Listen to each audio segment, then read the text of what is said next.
తిరువడిగలే శరణం. ఈనాటి పాసురానికి భావం.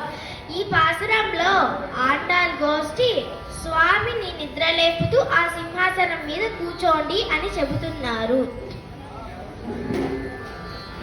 ఎలా ఆనాడు రామాయణంలో విశ్వామిత్రుల వారు రాముని నిద్రపోతున్నప్పుడు రాముని సౌందర్యాన్ని చూసి కౌసల్యాదేవి ఎంత అదృష్టవంతురాలో, ఈమె ప్రతిరోజు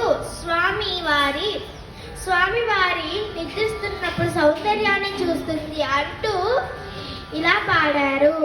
కౌసల్య సుప్రజ రామ పూర్వ సంధ్య ప్రవర్తతే అంటూ సుప్రభాతం పాడారు కదా. అలాగనే యశోదాదేవి కృష్ణుడు నిద్రిస్తున్నప్పుడు కృష్ణుని సౌందర్యాన్ని తిలకిస్తుంది.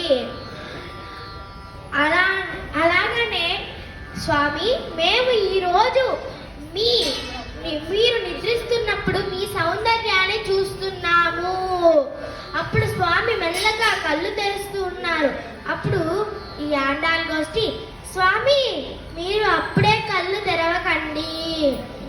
ఎలా అయితే చిరుమువ్వలు చిన్నగా వాటి నోటిని తెరుచుకొని ఉంటాయో, మరియు తామర పువ్వులు వాటి రెక్కలను ఎలా అయితే మెల్లగా వికసిస్తాయో, అలాగా మీరు కూడా మెల్లగా కళ్ళు తెరవండి. మరియు మీ కరుణా కటాక్షాలన్నీ మాకు ప్రసాదించండి. మేము మా అహంకార మమకారాలను వదిలి మిమ్మల్ని సేవించుకున్నట్టుకు వచ్చాము. మరియు రారాజులు తమ అహంకార మమకారాలన్నీ వదిలి మీకోసం మిమ్మల్ని సేవించేదానికి అక్కడ నిలుచొని ఉన్నారు. మీరు కూడా లేచి వచ్చి ఆ సింహాసనం మీద కూర్చోండి అంటూ ఆండాల్ గోష్ఠి స్వామిని లేపుతూ సింహాసనం మీద కూర్చోండి అని చెబుతున్నారు. ఆండాల్ తిరువడిగలే